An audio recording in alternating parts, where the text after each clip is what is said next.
ओम शांति। अब तक हमने अनेक मनुष्यों की, दार्शनिकों की, साधु संतों की, अनेक वास्तुशास्त्रों की, अनेक भविष्यवाणियां सुनी, पर स्वयं भगवान शिव निराकार पिता परमात्मा हमें कलयुग के अंत अर्थात विनाश अर्थात महापरिवर्तन की कहानी सुनाते हैं। सतयुग कैसे आरंभ होगा, कैसे इस धरा पर नई दुनिया, सुख की दुनिया स्थापित होगी, उसके बारे में स्वयं भगवान शिव पिता परमात्मा कहते हैं, मैं तुम्हें राजयोग का सर्वोच्च ज्ञान कलयुग के अंत में सिखलाता हूं। जब समय चक्र फिर से दोहराया जाएगा, मैं आकर धरती पर स्वर्ग की पुनः स्थापना करूंगा। इस पुरानी विकारी दुनिया का अंत होगा और सतयुग का एक नया दिन उदय होगा, जब आत्मा और प्रकृति दोनों संपूर्ण अवस्था में अर्थात संपूर्ण सत्व प्रधान होंगी। वर्तमान समय में कई दार्शनिक, विचारक और वैज्ञानिक जानते हैं कि दुनिया एक ऐसे दौर में पहुंच गई है जहां प्राकृतिक आपदाओं, विषाणुओं के प्रकोप, परमाणु युद्ध और आंतरिक विवादों के माध्यम से कभी भी विश्वव्यापी विनाश हो सकता है। लेकिन यह सब क्यों हो रहा है, इसके पीछे क्या उद्देश्य है? यहां विश्व परिवर्तन की प्रक्रिया पर ईश्वर अनेक रहस्य बताते हैं, जो शीघ्र ही हम इसी धरा पर प्रत्यक्ष होते देखेंगे। स्वयं भगवान ने कहा है 2036 तक पुरानी दुनिया का महाविनाश अर्थात महापरिवर्तन पूर्ण होकर इस धरा पर नई दुनिया सतयुग का आरंभ हो जाएगा। यदि हम ब्रह्मांड के नियम को जानें तो यह बहुत आम बात है कि हर चीज जो मौजूद है या कोई घटना जो घटित होती है, वह तीन प्रमुख अवस्थाओं में विभाजित होती है। जब कोई चीज नई बनती है तो वह अपनी सतो प्रधान अर्थात शुद्धतम अर्थात एकदम नई अवस्था में होती है। यह उसकी पहली अवस्था होती है। फिर क्षण बाय क्षण की प्रक्रिया द्वारा उसका क्षरण शुरू हो जाता है। यह दूसरी अवस्था रजो प्रधान अर्थात मध्यम अवस्था होती है। फिर वह अपनी निम्नतम अवस्था तमो प्रधान अर्थात पतित अवस्था की ओर बढ़ती है। इसे व्यापक और स्पष्ट रूप से समझने के लिए हमें प्रकृति के परिवर्तन का नियम जानना होगा। इस प्रकार जब मानव जगत निम्नतम अवस्था में पहुंचता है तो वह नए रूप में रूपांतरित हो जाता है अर्थात परिवर्तित हो जाता है। यह चक्र सदा चलता रहता है। विश्व नाटक में भी परिवर्तन हर क्षण अर्थात हर सेकंड परिवर्तित होता रहता है।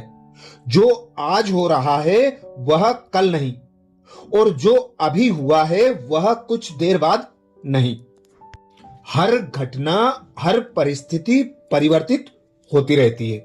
इसी प्रकार यह स्पष्ट जान ले कि कलयुग का अंत भी होना है और सतयुग आना है। कलयुग के अंत में यह चक्र दोहराया जाता है। इसका अर्थ है कि स्वर्ण युग की पुनः स्थापना होती है। संसार अज्ञान के अंधकार से आत्म साक्षात्कार के प्रकाश की ओर अग्रसर होता है। स्वर्ण युग में मनुष्य स्वयं को आत्मा के रूप में पहचानता है। यह सबसे बड़ा परिवर्तन है। संपूर्ण विश्व भौतिक और आध्यात्मिक दोनों रूप से रूपांतरित हो जाता है। यह बात स्पष्ट समझने के लिए शारीरिक परिवर्तन को ही जान लेते हैं। आज जैसा कि हम जानते हैं, विश्व में 7 महाद्वीप हैं। जून 2023 तक मानव जनसंख्या लगभग 7.9 बिलियन हो गई है। यह निश्चित रूप से एक सीमा है। सभी आत्माएं विश्व नाटक में अपनी भूमिका निभाने के लिए आत्मिक दुनिया से पृथ्वी पर आ गई हैं। तो हम सभी को वापस घर कौन ले जाएगा, जहां से हम सभी संख्यावार आए थे? ले जाने वाला है एक, हम आत्माओं का पिता, परम पिता परमात्मा। हम सभी को पुरानी दुनिया के दुख से मुक्त करने और हमें वापस साइलेंस वर्ल्ड अर्थात शांति के घर अर्थात मुक्ति धाम में ले जाने के लिए, क्योंकि पुरानी दुनिया का विनाश एक प्रक्रिया है। यह तुरंत नहीं। जो कुछ भी बनाया गया है वह समाप्त हो जाएगा नहीं, लेकिन दुनिया की 3/4 भूमि समुद्र में डूब जाएगी। भूमि के 3/4 भाग में केवल एक महाद्वीप भारत, प्राचीन भूमि जहां स्वर्ग स्थापित था और फिर पुनः होगा, शामिल नहीं है। इस प्रकार कुछ आत्माओं से एक नई दुनिया की शुरुआत होती है जो 100% आत्मचेतन अर्थात शुद्ध और परिपूर्ण सतोप्रधान है। सृष्टि के विनाश के अनेक नियम हैं, अनेक आधार हैं। विज्ञान के माध्यम से भी विनाश होता है। प्रकृति भी विश्व परिवर्तन में सहायक होगी। सुनामी, भूकंप और भूस्खलन इस प्रक्रिया को तीव्र करते हैं। पुरानी दुनिया की प्रत्येक वस्तु पृथ्वी के नीचे चली जाएगी, महासागरों में विलीन हो जाएगी और पृथ्वी की ऊष्मा से नष्ट हो जाएंगी। यह संपूर्ण पृथ्वी का नवीनीकरण है। दूसरी ओर भारत को प्रकृति के कारण विनाश का सामना नहीं करना पड़ेगा। इसके बजाय घरेलू युद्ध होंगे, अर्थात भारत में गृह युद्ध विशेष होंगे और लोग एक दूसरे को अपनी शक्ति से मार डालेंगे। यह मानवता के निम्नतम स्तर पर पहुंच जाता है। एक मनुष्य दूसरे मनुष्य को धर्म और जाति के नाम पर मार डालेगा। पीने के लिए ताजा पानी और खाने के लिए भोजन नहीं होगा। कुछ लोगों को जीवित रहने के लिए जानवरों को खाना पड़ेगा। थोड़े समय में महान दुख के अनुभव से मानव आत्माओं के पाप कम हो जाएंगे। इस प्रकार आत्माएं चक्र से मुक्त हो जाएंगी, प्रकृति भी शुद्ध हो जाएगी। इस दौरान निम्नलिखित दृश्य घटित होंगे। समय के साथ ग्लोबल वार्मिंग बढ़ेगी और उत्तरी ध्रुव की बर्फ पिघलेगी, जिससे महासागरों में भयंकर सुनामी आएगी। इस तरह तटीय क्षेत्र समुद्र में डूब जाएंगे। ऐसा लगेगा जैसे उनका कभी अस्तित्व ही नहीं था। दूसरी बात, भूकंप दुनिया भर में विनाश प्रक्रिया में एक प्रमुख भूमिका निभाएगा। कुछ ही सेकंड में सब कुछ पृथ्वी के नीचे समा जाएगा। इसके कारण जमीन के नीचे की टेक्टोनिक प्लेटें हिलने लगेंगी और पृथ्वी के ध्रुव पीछे की ओर मुड़ जाएंगे। इससे पृथ्वी का गुरुत्वाकर्षण बल 2 गुना हो जाएगा। इससे समुद्र के नीचे के तत्व उच्च गुरुत्वाकर्षण बल के कारण पानी का दबाव को नष्ट करने में मदद मिलेगी। ये तत्व आपस में मिलकर नष्ट हो जाएंगे। तीसरा विनाश का कारण सूर्य भी बनेगा। सूर्य, जीवन में सूर्य का महत्व सबसे अधिक है। आज जीवन के अस्तित्व का कारण यही है। यह विश्व परिवर्तन में भी सहायक होगा। जैसे कि सर्वविदित है, सूर्य दिन प्रतिदिन अधिक गर्म होता जा रहा है। दूसरी ओर विश्व भर में ओजोन परत कमजोर होती जा रही है। इससे सूर्य की शक्तिशाली किरणों का सीधा प्रभाव पड़ेगा। इससे कई स्वास्थ्य संबंधी आपात स्थितियां उत्पन्न हो जाएंगी। चौथी बात, परमाणु बम। परमाणु बम सिर्फ रखने के लिए नहीं बनाए जाते, बल्कि भविष्य में इनका इस्तेमाल जरूर होगा। जैसे जैसे दुनिया अपने पतन की ओर बढ़ रही है, देश बेवजह लड़ेंगे। ऐसे परमाणु युद्ध में सभी मानव निर्मित चीजें नष्ट हो जाएंगी।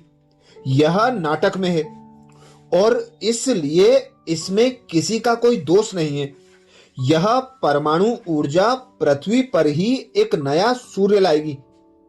तापमान थोड़ी देर के लिए 8000 डिग्री तक बढ़ जाएगा। इससे सभी तत्व पिघल जाएंगे और इस महाअग्नि में शुद्ध हो जाएंगे। इससे ढेर सारे बादल बनेंगे और जब बारिश होगी तो आग शांत हो जाएगी और आग समुद्र में समा जाएगी। इन सभी मानव निर्मित और प्राकृतिक गतिविधियों से पृथ्वी का पूर्ण नवीनीकरण होगा और प्रकृति के पंच तत्व जल, वायु, भूमि, अग्नि और आकाश शुद्ध हो जाएंगे। सतह पर केवल एक महाद्वीप भारत ही दिखाई देगा, जिसे भी भारी वर्षा और भूकंपों से धोकर देवताओं अर्थात आने वाले सतयुग के निवासियों के रहने के लिए तैयार किया जाएगा। अब इस चक्र में यह भी जान लें कि सूक्ष्म और आंतरिक परिवर्तन क्या है। एक दुनिया बाहरी है जिसे हम इन आंखों से देखते हैं। दूसरी दुनिया आंतरिक है जहां हम सोचते हैं और अनुभव करते हैं। दरअसल सुख और दुख का विषय भीतर है। अगर विचार शांति, पवित्रता और प्रेम के हों तो सुख का अनुभव होता है, और अगर विचार इसके विपरीत हों तो दुख का अनुभव होता है। चक्र के अंत में अब दुनिया दुख की पराकाष्ठा पर पहुंच गई है। यह हमारे आंतरिक जगत का मामला है। दुख का कारण हमारे विचार हैं, बाहरी अनुभव नहीं। माया या 5 विकार हमारे मन में ही होते हैं। ये हमारे मूल स्वभाव शांति, पवित्रता और प्रेम के प्रति जागरूकता की कमी के कारण उत्पन्न और संरक्षित होते हैं। ईश्वर का सबसे श्रेष्ठ कार्य आत्म साक्षात्कार, सृष्टि और रचयिता के आत्मिक ज्ञान द्वारा आंतरिक विकारों का नाश करना है। जैसे जैसे हम इस दिव्य ज्ञान को आत्मसात करते हैं, हम निर्विकार होते जाते हैं। हम भीतर से शुद्ध होते जाते हैं। जब अधिकांश आत्माएं इस ज्ञान और राजयोग अर्थात ईश्वर से ध्यान या जुड़ाव के माध्यम से शुद्ध हो जाते हैं, तो आंतरिक जगत स्वर्ण युग या स्वर्ग में परिवर्तन हो जाता है। इसका अर्थ है कि हमें उन 5 विकारों काम, क्रोध, लोभ, मोह, अहंकार द्वारा उत्पन्न अपनी दुर्बलताओं से लड़ने की शक्ति प्राप्त होती है। इस प्रकार आत्मा शुद्ध हो जाती है।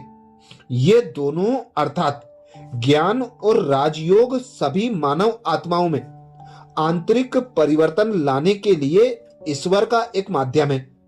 इस प्रकार संसार का रूपांतरण होता है, बाहरी और आंतरिक दोनों तरह से। अच्छा, ऐसे ही और विशेष रहस्य जानने के लिए बाबा के चैनल को सब्सक्राइब करें। वीडियो को सभी बीके भाई बहनों को शेयर करने की सेवा जरूर करें। Om Shanti.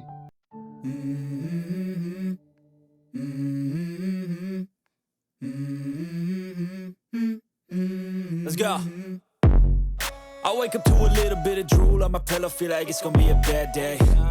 Yeah, I'm tired of shit and the coffee ain't hit yet, damn ain't that great. I don't wanna go to work cause my boss is a jerk and I'm not even that paid.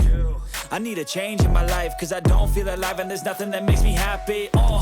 Hold my beer for a minute. I'm about to quit my job, cash in for a ticket. I'm going on a trip and I don't plan to visit. I'm gonna stay there till I feel like I'm winning. Oh, and this is just the beginning. I need a big change, help me feel like living. I need a big swing, home runs I'm hitting, and I'll never look back. Moving on till I get it all. And we all got dreams, we all want things. But what you gonna do for it? How you gonna move for it? What you gonna be? And do you believe you can do anything? But what you gonna do for it? How you gonna move for it? What you gonna be?